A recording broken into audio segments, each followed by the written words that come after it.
Now it's time to talk about the kind of partnership that Her Excellency was just talking about between the private and the public sector in sustainability, and I'm pleased to welcome to the stage Rafael Schvartzman, the Regional Vice President of IATA. Rafael, if you could come up. Gregory Lanter, the Chief Development, Construction, and Property Officer of a company you know well called Club Med. Kata, Cserep, the Managing Partner of Aviation and Travel for ICF. Nicole, Sautter, the Global Sustainability Lead for AMEX Global Travel. And virtually joining us, Philippe Delleur from the Alstom Group. I hope he'll join us on screen.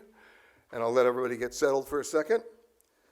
And go back to what we're really here about today. What you see on the stage here is planes, trains, automobiles, hotels, global distribution, and automobiles. We have everybody represented today, talking about really what we can all do together in our various stages. And is Davide here? Yeah. Oh, good, there he is. Davide from Costa. Davide, I'm going to start with you, and because we heard from Arnold Donald in his speech about the impact of the cruise industry. Of course, the reputation of the cruise industry in the media when it comes to sustainability has not been a stellar one. Some people might argue that you guys are floating pollution producers. Obviously, in the last couple of years, I've been on a number of cruise ships that finally got the message. They have entire decks devoted to waste management and zero tolerance policies of what can ever leave the ship. It's more than that, it's fuel. We heard Arnold Donald talking about LNG. We're talking about other cruise lines like Norwegian going to methanol. It's radical changing in terms of systems. It's radical changing in terms of the products that you buy, the products that you use. It goes way beyond whether or not you're getting rid of single-use straws. So I'm going to start with you to talk about what you're doing at Costa that not only impacts the cruise industry and the passenger experience, but actually relates to everybody else here on the stage. Yeah, thank you, Peter. I should say quite common for me to have this kind of start when I have to kind of try to restore a reputation from not just Costa but the cruise industry as a whole. It's not about restoring it; it's about building it. Yeah, I try to do my best to do that. I'd like to share with you a couple of considerations, hopefully allowing them to set down for the future. First one is, we'll have a long way to go in our sustainability journey. But I think we should consider ourselves as heavily technology limited. I would be thrilled to share with you the fact that we are about to launch a new ship, which is solar powered and which sources on board 100% of the food we serve to our guests.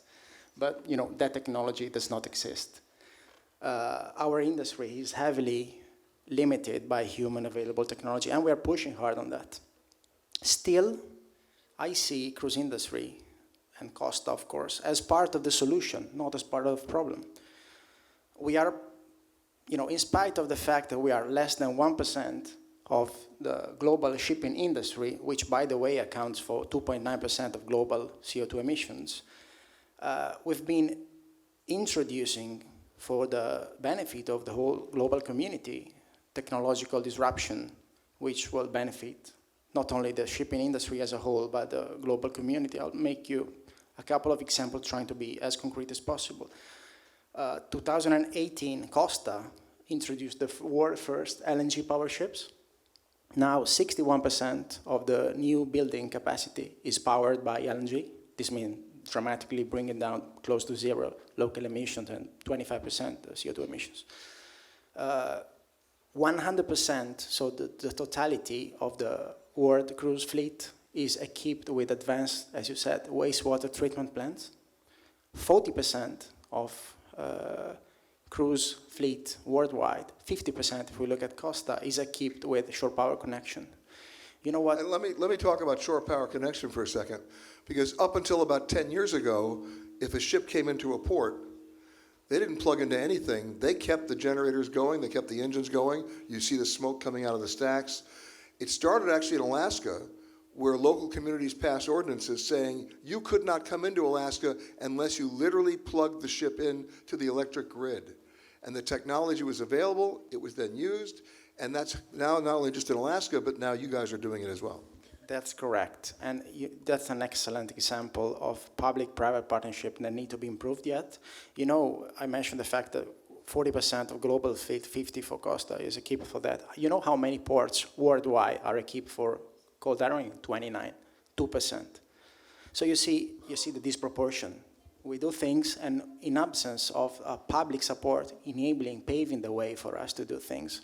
Right, but it gets down to availability of fuel as well. If you're going to do LNG fuel, right, it has to be available. Correct. It has to be transportable. It has to be available at all those ports. That is actually an excellent example of how a private and public partnership work very well. When we introduced that, we had to build the world supply chain because it didn't exist. And the only supply we have in Europe, the only place we can bunker our ships is in Barcelona. But local authorities in Italy, for example, are helping us, and we allowed a small LNG tanker to refuel our ship in La Spezia, for example. So this is how, through a collective partnership, we can do that. Well, Rafael, this goes back to you because when we talk about fuel, we all know, or at least we think we know about SAF, Sustainable Aviation Fuel. It's proven to work.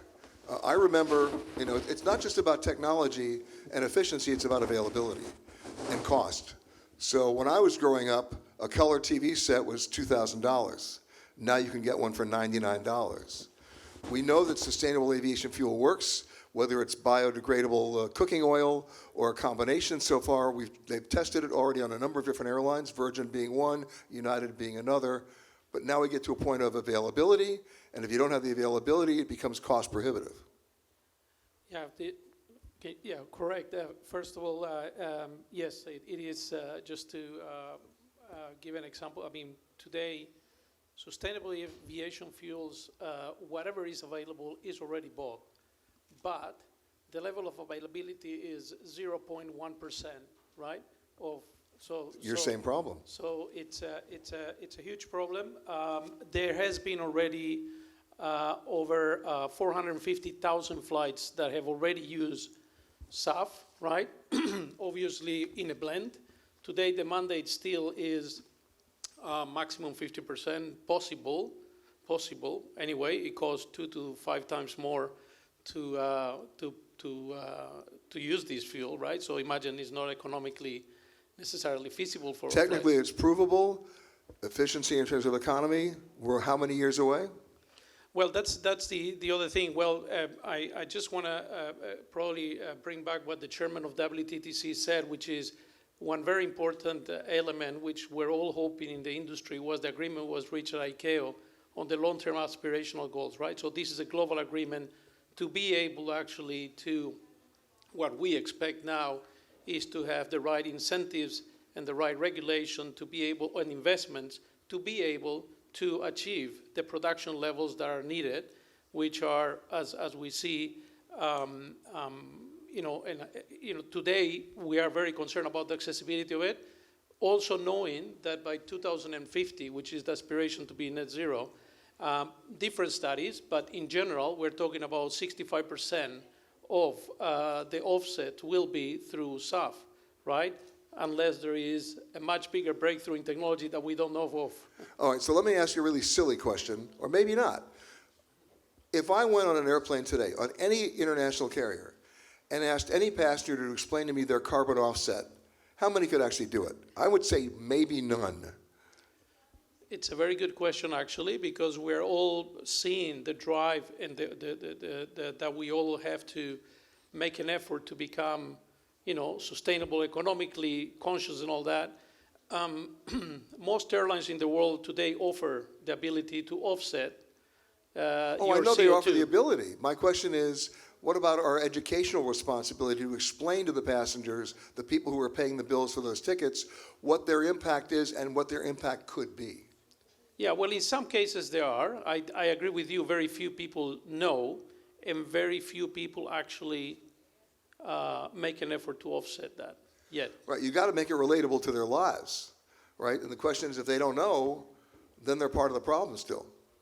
Correct. And let's go back to Kata here, because it's not just the fuel we're talking about. We're talking about all the other elements that go into air travel.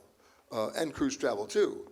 The supplies that you order, the toxic liquids that you use, right? Even for de-icing, even what you're served as food on the plane. What happens to that, right? So, what initiatives are you doing within your area to, first of all, address it, and as Rafael and I were just talking about, to educate people, both inside and outside, not to mention government regulators, about the need to do stuff? That's a very complex question. That's why I'm here. I know. I'll try not to talk for an hour because there's a lot to touch on. So I'll just pick up on the SAF piece, and I know Nicole's also very active here. But there's a reason that this is what we're going to be talking about, because this is the only near-term solution we have. It is available. I will steal an anecdote or sort of an analogy from one of your former colleagues at IATA who basically demonstrated in a bottle of water, 1 drop is currently what the SAF supply is, and we need the full bottle. That's how short we are.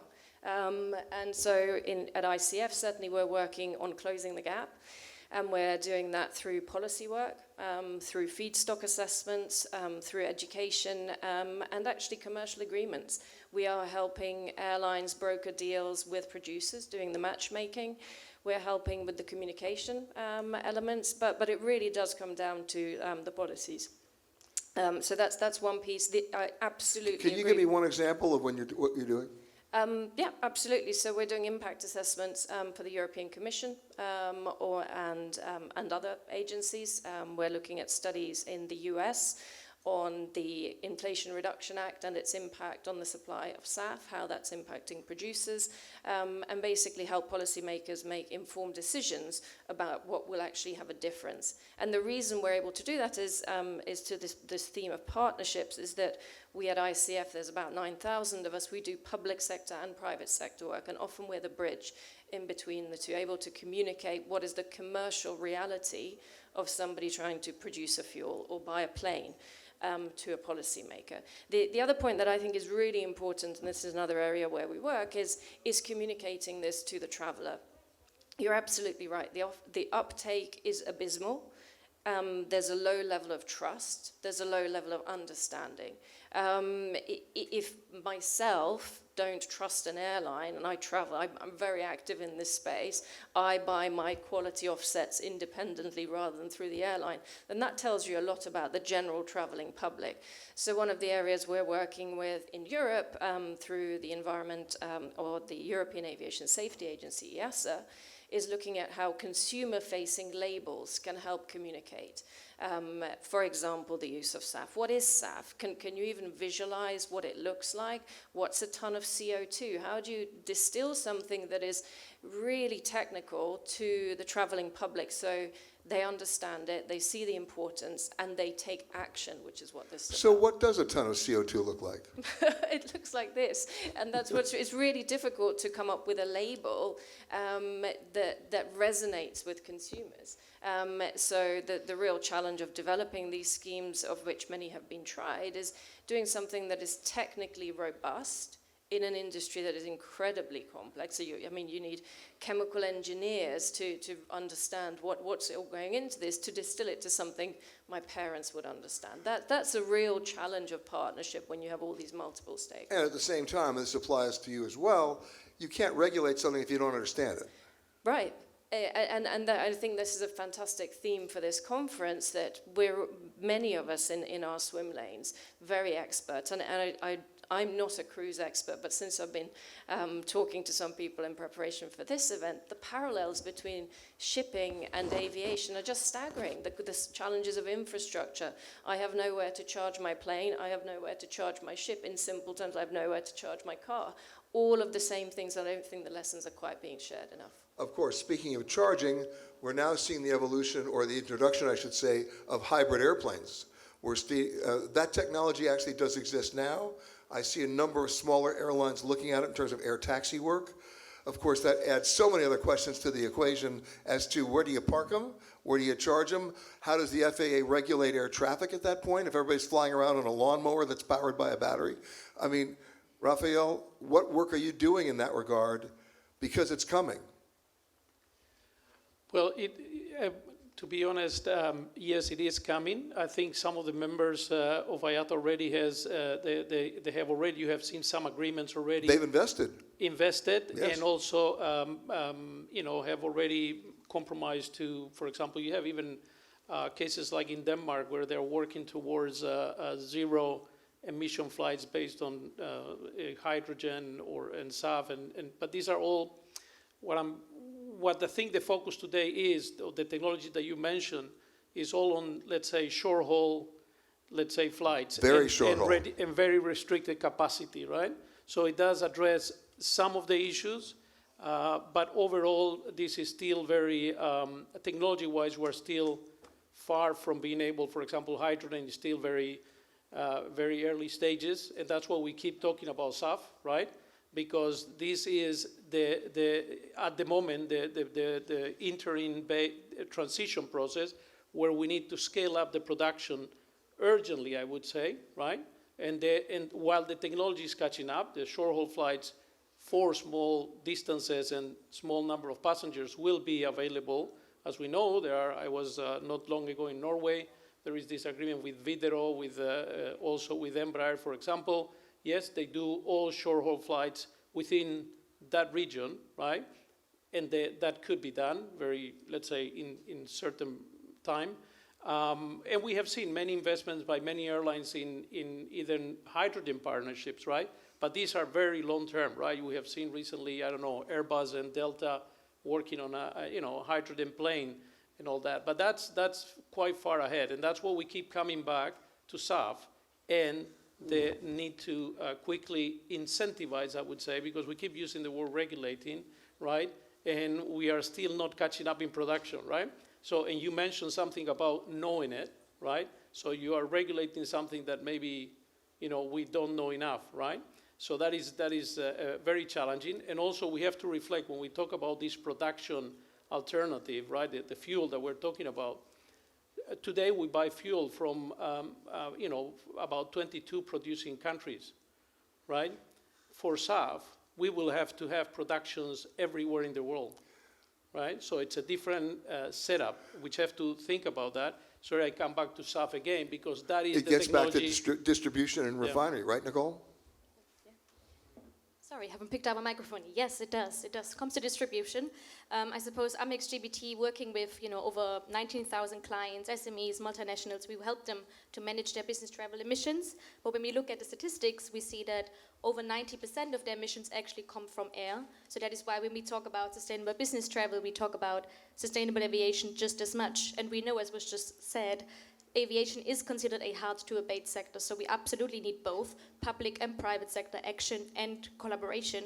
But I will say that I believe the public sector plays an important role in creating an enabling environment, the regulatory framework, so that the private sector can go and make bold investments with confidence that they're, as much as you can have confidence that there's going to be a return.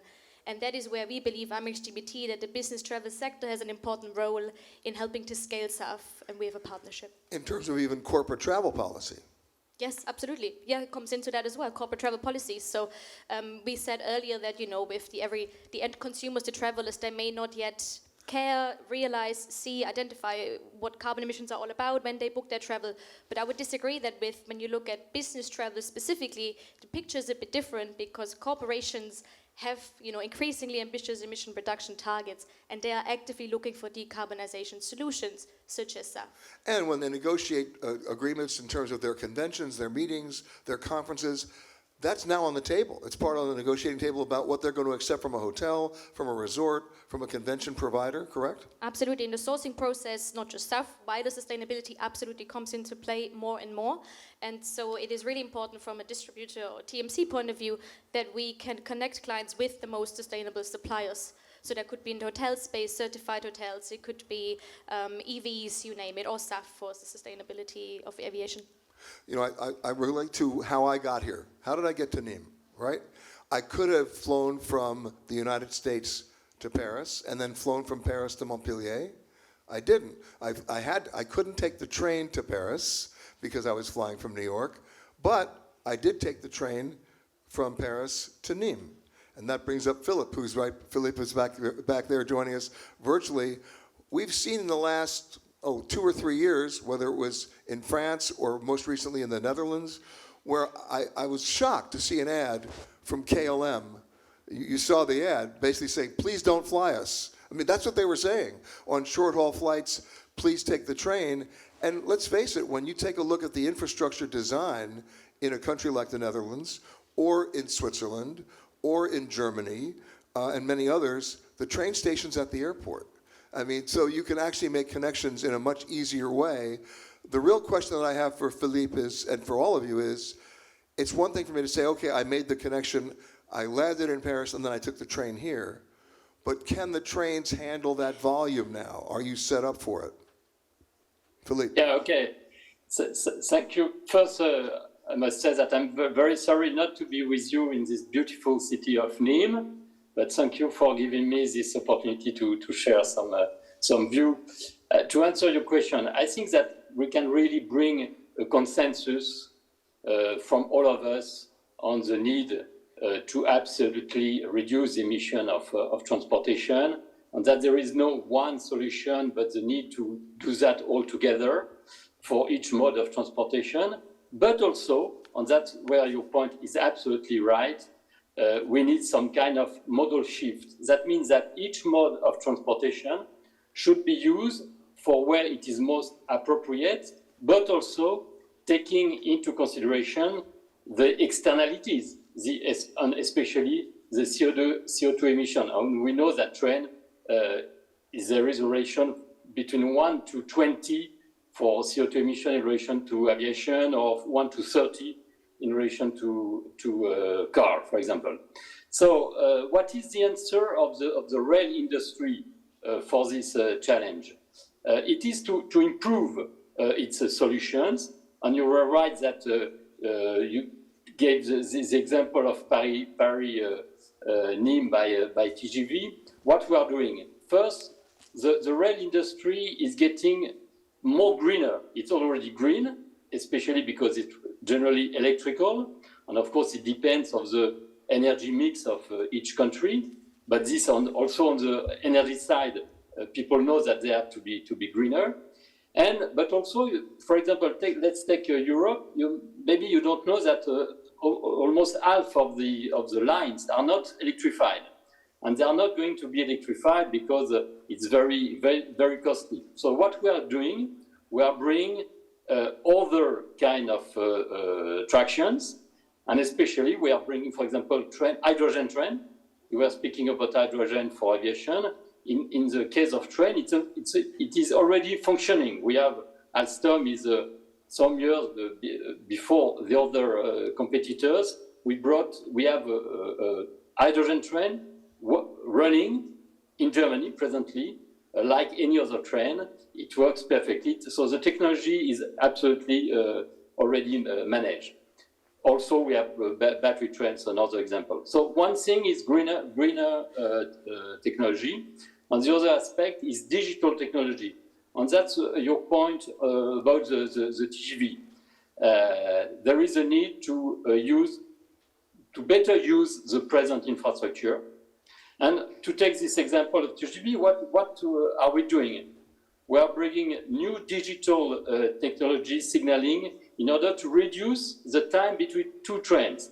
That means that on the Paris-Lyon line, which is already very much used, well, we will be able, with this new digital technology, to put more trains within the same line.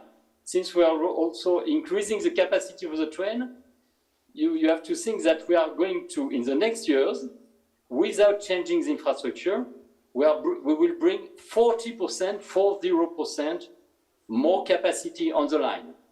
And also the digital will be able to bring better service to the users so that they know what train to take, and also for the operator being able to adapt the service to the needs.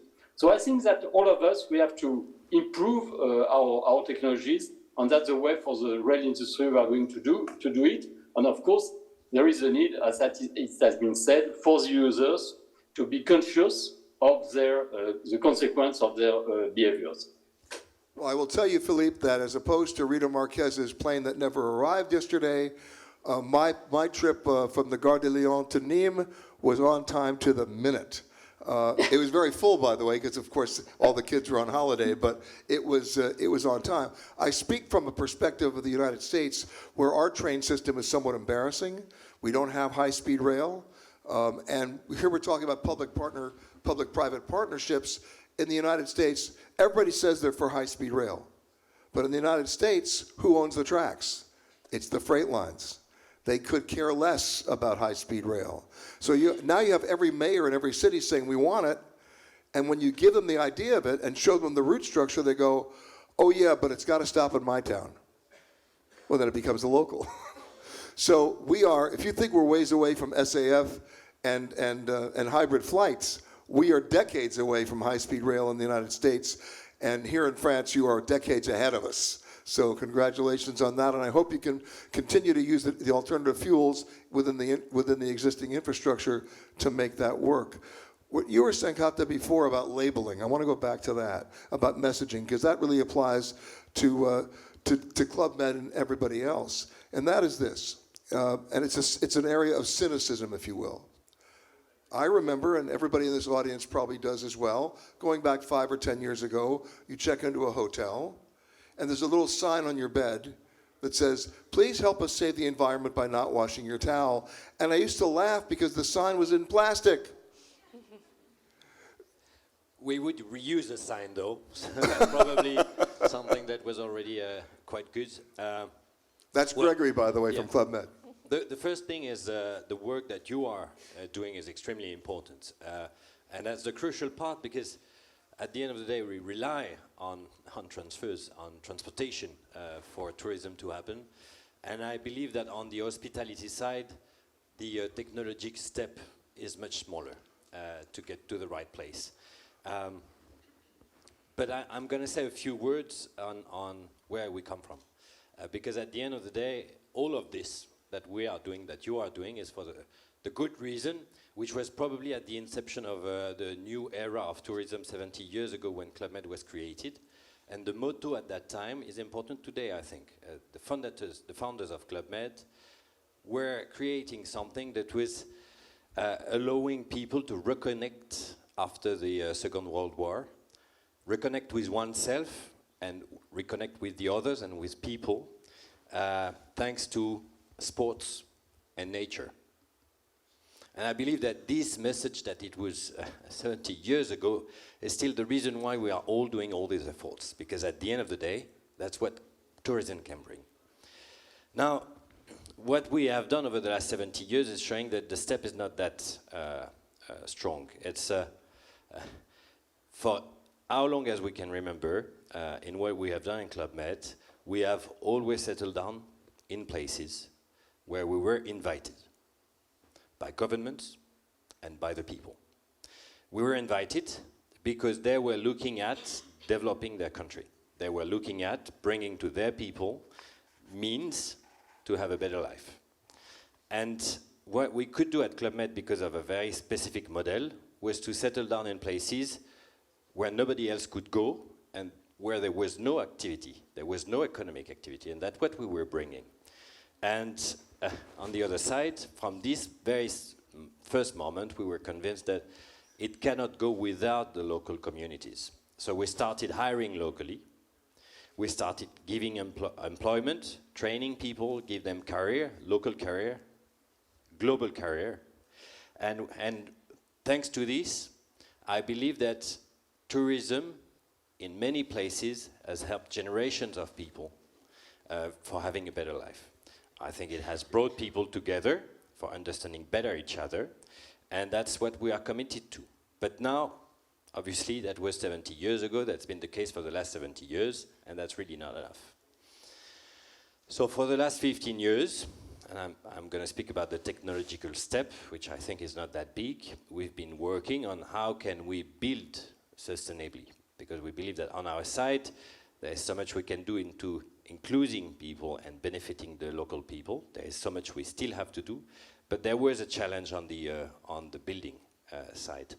And funny enough, 10 years ago, there was not such thing as sustainable construction certification for resorts. You had many things for city buildings, but there didn't exist something that would be adapted to resorts. So 10 years ago with the BREEAM organization, we created this certification that could apply to resorts. Because we thought that it's not about putting solar panel there, or it's not about renewing the water there. It's about the whole construction team on a site that should follow the same path and the same objective, which is on each item that you can deal or play with, push the limit further. And thanks to BREEAM, now we are in capacity to have very strong environmental commitments in our construction sites. And that doesn't apply only to the French Alps, where we can, 2,000 meters high, apply sustainability measures, but it applies also in Malaysia, it applies in China, it applies in Japan, or it applies in the US or in Canada, where we brought our first ski resort in Quebec with a BREEAM certification. This is not perfect, but the BREEAM enables us to monitor our progress. And I was interested by the keynote of the Secretary of Tourism for Portugal before.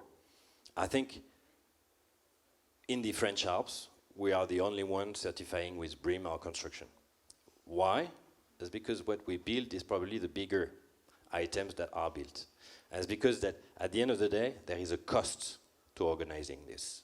And I believe that this cost of certifying what we do for small, medium companies is too high a cost so that they can follow this route. So I believe that there are things to do with the public sector into helping finance monitoring in the hospitality of what we are doing in terms of construction and then in terms of benefiting the local communities. So there is a full something to be explored here. You talk about cost, and I'll talk about worth, right?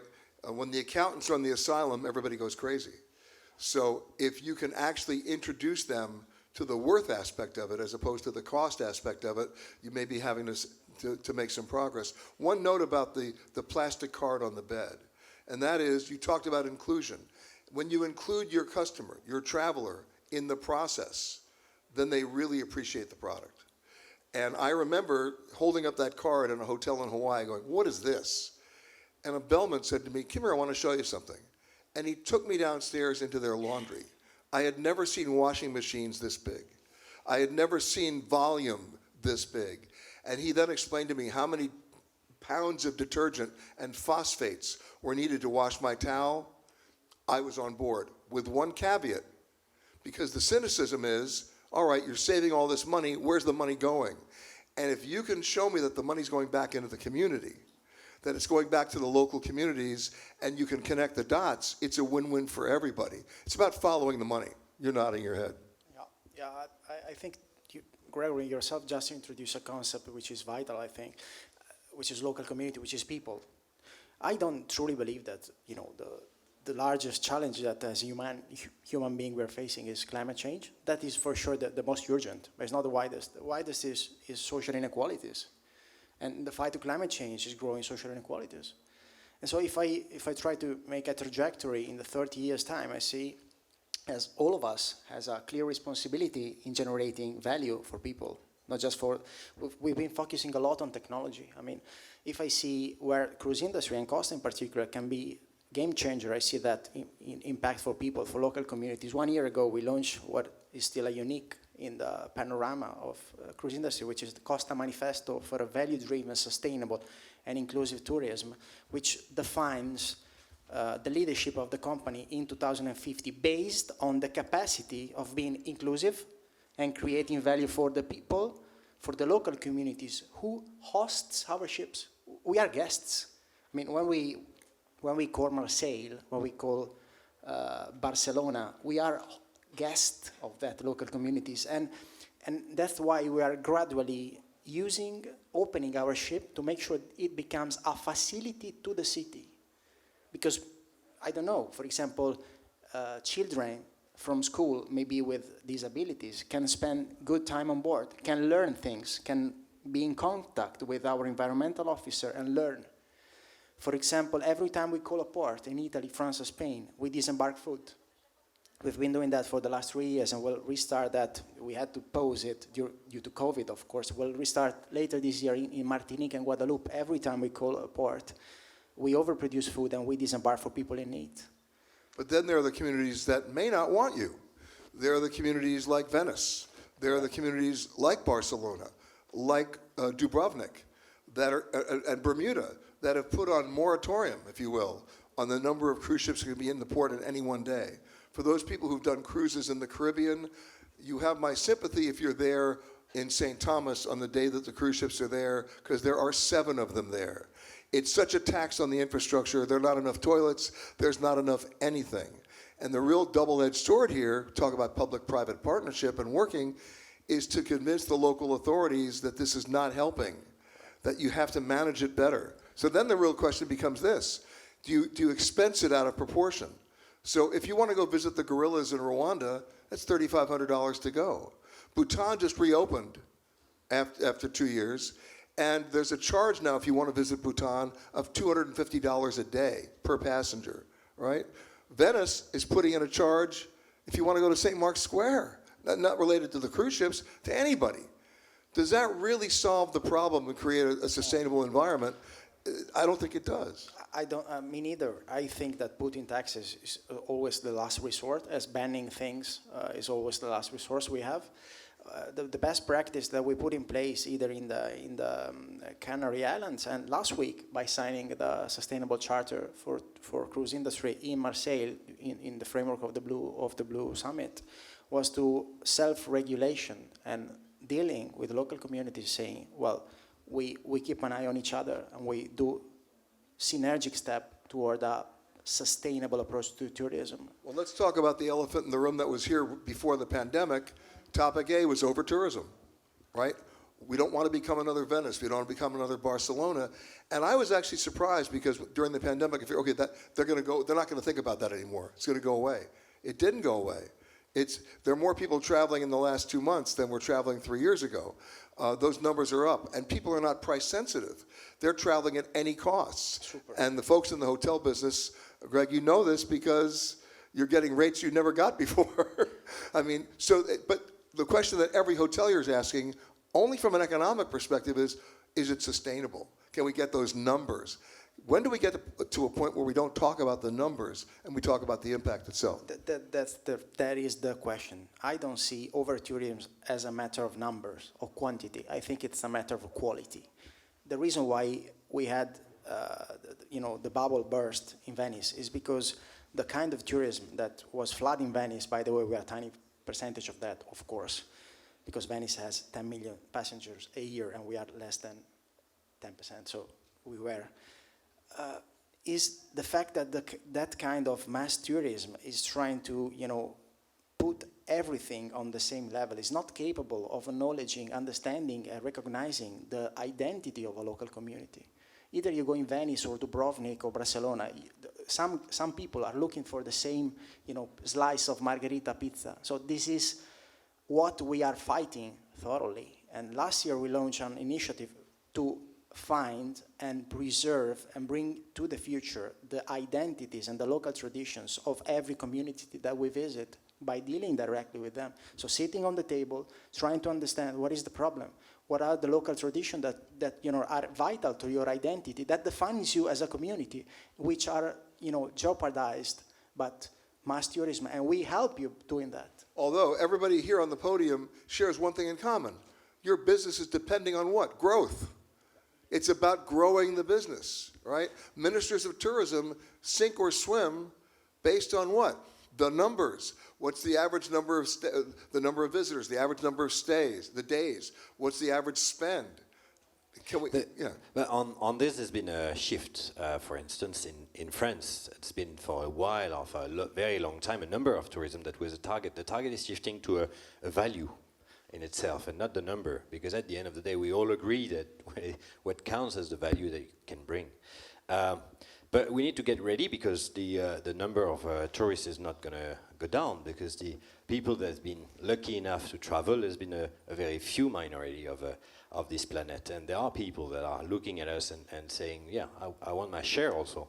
So the question now is how can we develop facilities to have more places to visit and places closer to the source market. So that's why in China for the last 15 years, they've been, and we've been working with them, they've been working on developing local resorts, local places around the large cities of China so that these Chinese people, they can have their places also, not all the time going abroad, but next to their hometown so that they can go on holidays. So there is a need to develop this capacity so that we can not overcrowd the existing places that we have. And by doing this, let's try and design them with as a low carbon footprint as we can with regional destinations so that people can indeed go there by train. They have a very good high-speed train in China, by the way. Yes, they do. Yeah. And the fastest one, I believe. Kata, for you and Nicole, in terms of distribution and technology, it's one thing to talk about this, but it's another thing to figure out the numbers that we're talking about in terms of aviation and distribution. What I mean by that is, if you take a look at every airline right now that's somewhat financially healthy, all they're talking about is initiating new routes. Because, as Rafael will tell you, they have the technology in the new aviation planes, right, to be able to do ultra long haul, and also medium long haul that they never did before. Going to secondary and tertiary markets is what Greg was saying about going into those local communities that didn't go before. So in the United States right now, if you take a look at where the growth is, it's not within the United States. In fact, they're cutting markets there. There are certain markets in the United States that have no air service at all anymore, right? At the end of the pandemic, Toledo, Ohio is no longer serviced by American, United, or Delta. So if you don't have airlift, your economy dies, right? That's what happened when the stagecoaches stopped coming to those towns in the West. They became ghost towns. Whereas, where are the airlines putting their money now?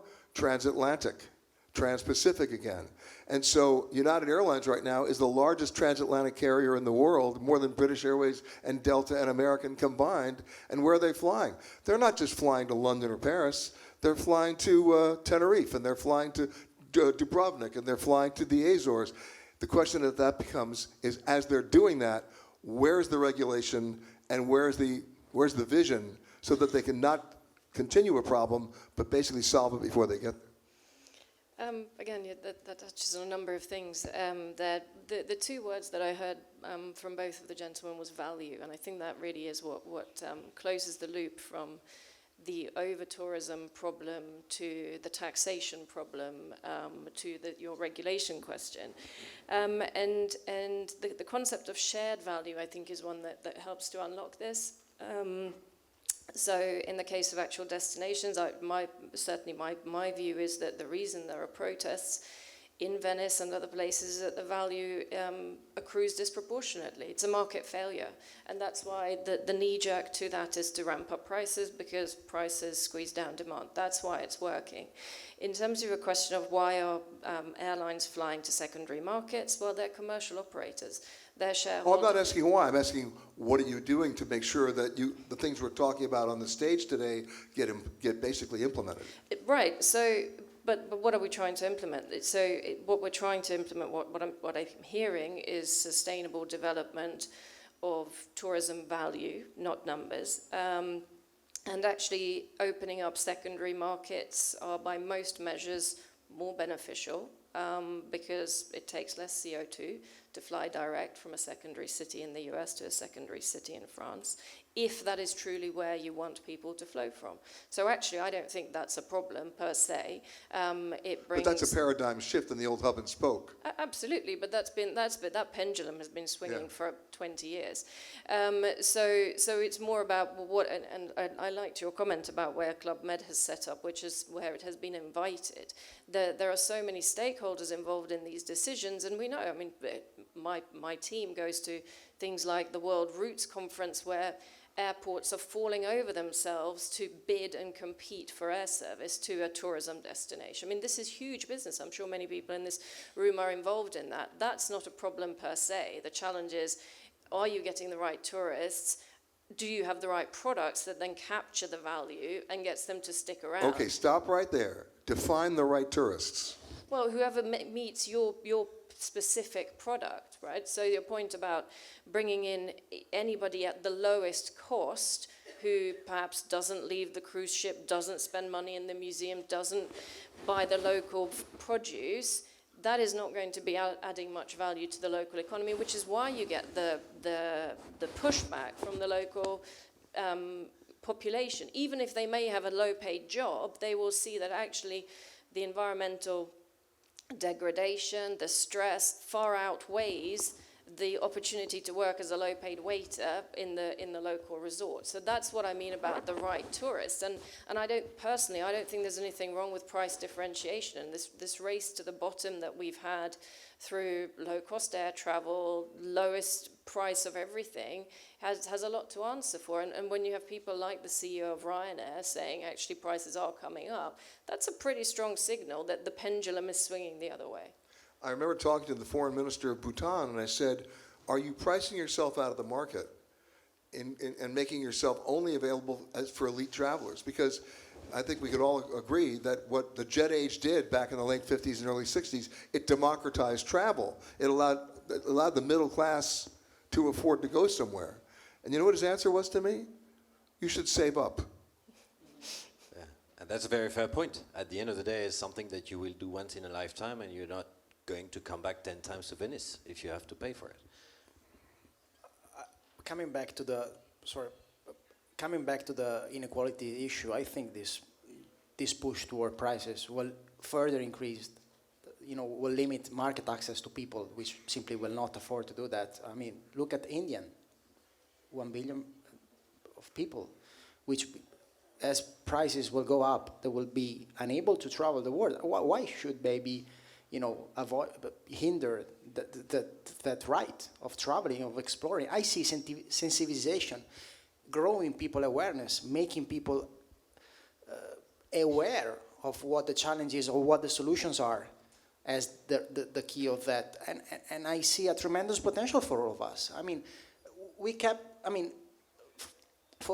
for different duration, but we all keep in custody our clients. Our CEO says, we keep our guests in custody for 7 days. They spend 7 days on board. If we would like to convert them to another religion, we could do that. The same for you. The same even for a shorter period of time for airlines or for trains. Why don't we, and most of the time we are, dedicating to go from point A to point B is wasted time. We say, I have to travel for 3 hours by train or by airplane or whatever. Why don't we take advantage of that time to transfer our guests some principle, some practical example, and we lead by example them to have better behaviors toward the destinations. But that goes back to even business travel, Nicole, because how do you spend your time? Do you spend most of your time getting there, or do you actually have a chance to immerse yourself in the environment and do something where you actually have, as you talked about before, a conversation with the people who actually live there? And out of that comes a greater understanding. Yeah, 2 points, if I may also touch on what was just said, and I'm going to touch on that. Demand management as a solution to get the travel sector to achieve sustainability, I think is not the right way. We have the means, as we all agree on the panel, we have the means to invest and be part of the solution. And again, with business travel, there's a significant opportunity there because corporations are working towards their own targets. So they're willing to pay that premium to have a more sustainable option over a less sustainable option. And that wasn't the case 5 years ago. Exactly, and that comes with increasing pressure, bottom up, top down, regulation and policy, but also employees, the wider public, consumers. But to touch on your other point on pleasure, I suppose, what we see right now. It's happening, yes. Yeah, it's happening. The pandemic, working from home has given people a sense of flexibility, a degree of flexibility that we cherish and we welcome. And you see more and more people combine maybe an extra day or a weekend trip when you are already on a business trip, and thereby spreading their spend. The one thing we really haven't talked about, because it's a relatively new trend, is how many Fortune 500 corporations are completely changing their HR policies about vacation time. They're giving everybody unlimited vacation. It's not 2 weeks a year, 3 weeks a year, they're not even monitoring it. And part of business travel is you always wanted to manage it. right? Part of business, you wanted to manage the expense. Now with people combining business with leisure and working from home, it's changed it's thrown that out the window. So now what that means is for Club Med, for the airlines, for the trains, people may be working remotely, but they're also traveling more. Yeah, that's right, that's right. And the point is that, they might be mixing the two and it might be harder to specifically distinguish, but do we really want them to distinguish? Probably not, because In the real old days you sustainability, did. in the old days we did, we wanted to. What businesses still want to measure clearly is what are the carbon emissions associated to the business trip as opposed to the leisure trip. I will say that. There is technology and, through the point of sale, as we call it, we can measure that. But I think at the end of the day, if the two merge, the more they can merge, the better and the more sustainable for destinations that host business travelers. Two more things I want to bring up in terms of routes and planning. We talked about aviation. Philippe, are you laying new track? We see airlines going to all these new destinations. I would assume you could be laying new track to going to other destinations. Yes, of course. And also, I would go back to the passenger experience. We can very much improve the experience of our passengers in the trains with Wi-Fi, with the possibility for the kids to play and so on, so that the travel is not anymore a time lost, but time that is experience with pleasure for the people. So that first thing I wanted to say. And the second thing to add is that I think that I insist on the issue of emergency. A business as usual scenario is not an option anymore. So if the behaviors are not changing and if the professionals are not offering all the solutions to the travelers, then the problem will have to be solved through regulation. And as someone has said, it's not the best way. But look at France; they have decided to stop not authorize anymore travel by air when there is an alternative by train until 2 hours and 30. It doesn't change a lot, but you will see this kind of measure coming if the professionals are not offering alternative solutions. Well, as Gregory said, if you don't have a conversation, then the regulation will come without intelligence. And regulation may be needed, right? I mean, regulation happens when rules don't get, when people disobey. There's a reason why there's a speed limit. It's normal. But the bottom line is, in terms of speed limit, we've come to the end of our panel. Otherwise we'll get a speeding ticket. Please, ladies and gentlemen, thank our panel. Philippe, thank you as well. And thank you very much.